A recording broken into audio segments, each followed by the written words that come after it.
जा रहे हैं आगे कुछ दिनों में? जी हाँ, पिछले 2-3 साल में काफी सारे हमारे कैंपेन्स हुई हैं वीजा की तरफ से डायरेक्टली, जिसमें हम आम क्या कहते हैं कार्ड होल्डर को एजुकेट करते हैं कि भाई वीजा डेबिट जो है आप दुकानों पे भी इस्तेमाल कर सकते हैं, एटीएम पे भी इस्तेमाल कर सकते हैं। और जो बल्क ऑफ द एजुकेशन और जो कम्युनिकेशन है वो हमारे जो क्लाइंट बैंक्स हैं वो कर रहे हैं अपने कार्ड होल्डर को, अपने कस्टमर को।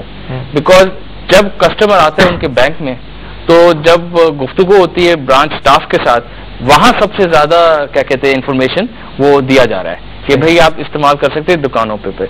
और जो एक और एक चीज जो अच्छी चीज है जो पिछले 2 साल में अब शुरू हुई है कि अब जो बैंक्स हैं वो SMS अलर्ट्स भी दे रही हैं जब भी आप अपना कार्ड इस्तेमाल करते हैं। तो इससे ये होता है from a security stand point, जो पहले लोग ये फील करते थे कि भाई अगर मेरा कार्ड गलत इस्तेमाल किया जाए और मेरे बैंक अकाउंट से पैसे निकल जाए तो फिर मैं क्या करूंगा।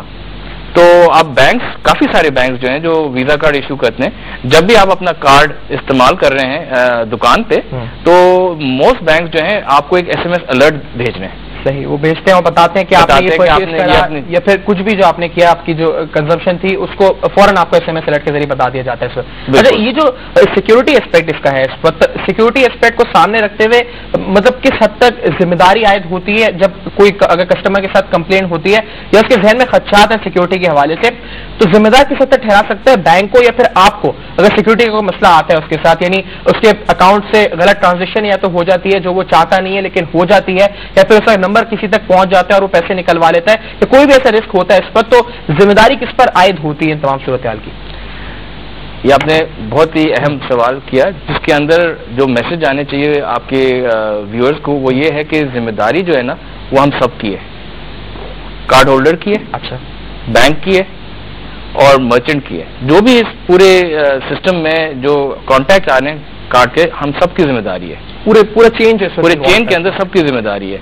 अब जैसे अगर मैं 1 by 1 अगर देखूं, अगर दुकानदार पे कोई कार्ड जाके इस्तेमाल कर रहा है, अगर फर्ज करे कि एक शख्स कार्ड दिया दुकानदार को, उसके वो मर्द है और कार्ड के ऊपर लिखा हुआ है ज़ैनब फातिमा या से कुछ फीमेल का नाम, तो दुकानदार को फौरन के फौरन कॉशियस होना चाहिए कि भाई ये तो उसका कार्ड नहीं हो सकता है। तो ये दुकानदार का एक जिम्मेदारी आ जाती है। जो कार्ड होल्डर की जिम्मेदारी है कि जैसे वो डिस्कवर करे, पहले तो वो अपना कार्ड को सेफली रखें और क्या कहते जैसे वो उसको पता चले कि वो कार्ड मिसिंग है तो फौरन रिपोर्ट करें। ये काफी इंपॉर्टेंट पॉइंट है और ये जो सिक्योरिटी का एस्पेक्ट इसका है काफी इंपॉर्टेंट है और काफी लोग इस हवाले से सवाल जरूर पूछते होंगे, उनके जहनों में सवाल ये जरूर होगा कि सिक्योरिटी एस्पेक्ट जब होता है, जब गलत इस्तेमाल होता है कार्ड का, तो जिम्मेदारी किसकी आयद होती है? पूरी चेन की जिम्मेदारी होती है।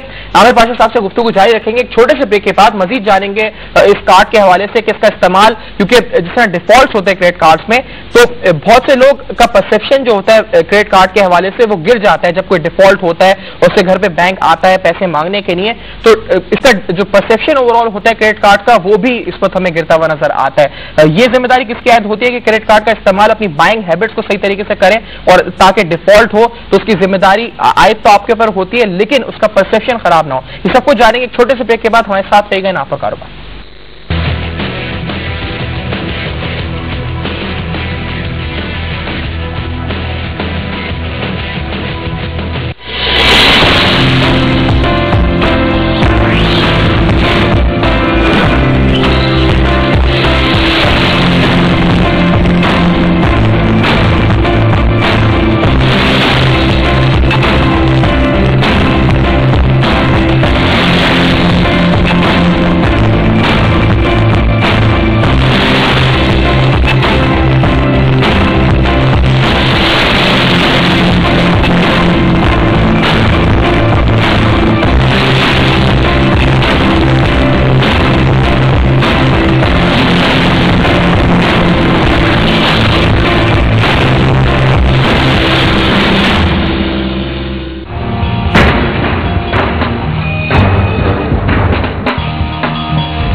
वेलकम बैक टू अपर कारोबार। वीजा पे हम यहाँ पे बात करें। पाकिस्तान की आबादी का एक काफी हिस्सा हम कह सकते हैं कि 6 मिलियन के करीब पाकिस्तान की आबादी, 60 लाख के करीब लोग इस वक्त वीजा की फैसिलिटी से मुस्तफीद होते हैं डेबिट कार्ड और क्रेडिट कार्ड की सूरत में। क्या हमें पता है कि इसका मौसर इस्तेमाल किस तरीके से होता है? इसके सिक्योरिटी एस्पेक्ट जो है, अगर सिक्योरिटी रिस्क कोई होता है तो इसका अल्टीमेट जिम्मेदारी किस पर आयद होती है, और अगर आप डिफॉल्ट भी करते हैं तो उसकी जिम्मेदारी किसकी होती है, और हमारी बाइंग हैबिट्स अगर खराब है तो उसकी जिम्मेदारी भी क्या हम पर आयद होती है या फिर जिस बैंक ने हमें कार्ड इशू किया उस पर आयद होती है? इन तमाम वालों से हम बात करें। सिक्योरिटी एस्पेक्ट हम आमिर साहब से बात करें थे। आमिर पाशा साहब जो कि कंट्री मैनेजर हैं इस वक्त वीजा इंटरनेशनल के पाकिस्तान और अफगानिस्तान के। आमिर साहब, ये जो बात सिक्योरिटी एस्पेक्ट के हवाले से हम कर रहे थे, आपने कहा पूरी चेन की जिम्मेदारी होती है।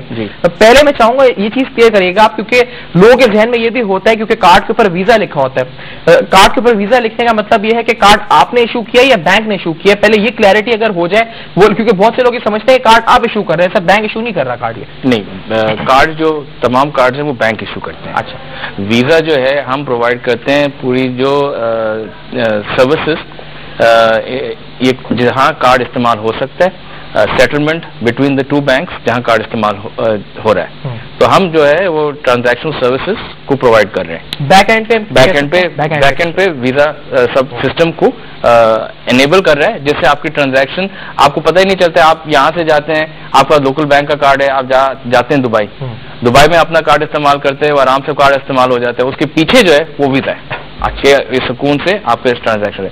हम ब्रेक से पहले जो हम बात कर रहे थे एक जिम्मेदारी के बारे में, सिक्योरिटी एस्पेक्ट के बारे में, तो मर्चेंट का भी, दुकानदार भी अपना सिक्योरिटी एस्पेक्ट था, जो कार्ड होल्डर है उसका भी अपना सिक्योरिटी एस्पेक्ट है। अगर खुदा न खास्ता उसने रियलाइज किया कि कार्ड खो गया है तो वो फौरन रिपोर्ट करें अपने बैंक को। और फिर बैंक और वीजा हम दोनों मिलके भी हमारे लिए सिक्योरिटी बहुत अहम चीज है। बिकॉज क्या कहते, ये देखें, दोनों बैंक और वीजा ये हमारे लिए ये कंज्यूमर का पैसा है। बिल्कुल, ये कंज्यूमर का अमानत है। तो जिस तरीके से ये अमानत इस्तेमाल की जा रही है वो हमारे लिए पैरामाउंट इंपॉर्टेंस है। सही। वीजा कंटिन्यूसली बैंक्स के साथ काम कर रही है कि जो सिक्योरिटी एस्पेक्ट्स हैं वो टाइट से टाइट होते जाए, लेटेस्ट टेक्नोलॉजीज इस्तेमाल किया जाए। वीजा के पास टेक्नोलॉजीज हैं जो रियल टाइम में बता सकें अपने बैंक्स को कि ये जो ट्रांजैक्शन है ये कुछ और लग रहा है। बिकॉज हम बैंक के साथ मिलके हम आपके जो स्पेंड हैबिट्स हैं, जो आपने कहा था ना स्पेंडिंग हैबिट्स हैं, अगर फर्ज करें कि हमने ये नोटिस किया कि एक पर्टिकुलर कार्ड होल्डर है जो महीने में शायद 2-3 दफा इस्तेमाल करते हैं, और अचानक से ये पता चले कि ये कार्ड जो है अब बाहर इस्तेमाल हो रहा है, तो ये फ्लैग हो जाएगा कि ये पाकिस्तान से बाहर ये फ्लैग हो जाएगा, ये समथिंग आउट ऑफ ऑर्डिनरी है। तो बैंक जो है वो इस किस्म के ट्रांजैक्शन को कंटिन्यूसली मॉनिटर कर सकती है वीजा के सिस्टम के थ्रू कि भाई ये कोई आउट ऑफ ऑर्डिनरी ट्रांजैक्शन तो नहीं हो रही हैं। तो और ये टेक्नोलॉजीज जो है ना आजकल इतने स्पीड से जा रही हैं कि लेटेस्ट टेक्नोलॉजी जो है हम बैंक के साथ काम करके तो हम लोग हर वक्त देखते हैं कि हम how can we make the product more secure. Coming to the aspect, आपने कहा था कि कस्टमर जो है वो टाइम पे पेमेंट करे ना टाइम पे पेमेंट करे, वो अगेन जो है वो कस्टमर की चॉइस है, और वो बैंक है जो कस्टमर को क्रेडिट कार्ड दे रही है या डेबिट कार्ड दे रही है। तो अगर बैंक ने अपने टर्म्स एंड कंडीशन में रखा है कि आपको इतने दिन के बाद पेमेंट करनी है और अगर आप लेट पेमेंट करेंगे तो ये चार्जेस लगेंगे, वो बैंक के चार्जेस हैं, उसमें वीजा का कोई रोल नहीं आता है। इनफैक्ट बैंक चूज करती है वो कौन से कस्टमर को कार्ड देगी, कौन से कस्टमर को कार्ड नहीं देंगी, इसमें भी वीजा का कोई रोल नहीं आता है। मतलब बैंक खुद सेलेक्ट करके खुद लोगों को कार्ड देती है और लोग खुद खर्चे करते हैं अपने हिसाब से और फिर खुद डिफॉल्ट करते हैं, डिफॉल्ट भी खुद करते हैं, और बैंक और उनके आपस का मामला होता है। सब वीजा का अमल दखल इसमें कोई नहीं होता।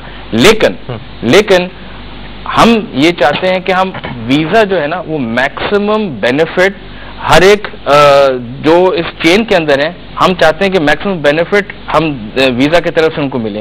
तो जो वीजा ने जो किया हुआ है दुनिया भर में और पाकिस्तान में भी हम लोग ये शुरू करने वाले हैं, हमारे लिए हमने एक कैंपेन शुरू की हुई है फाइनेंशियल लिटरेसी के ऊपर। अच्छा, जिसका ये मतलब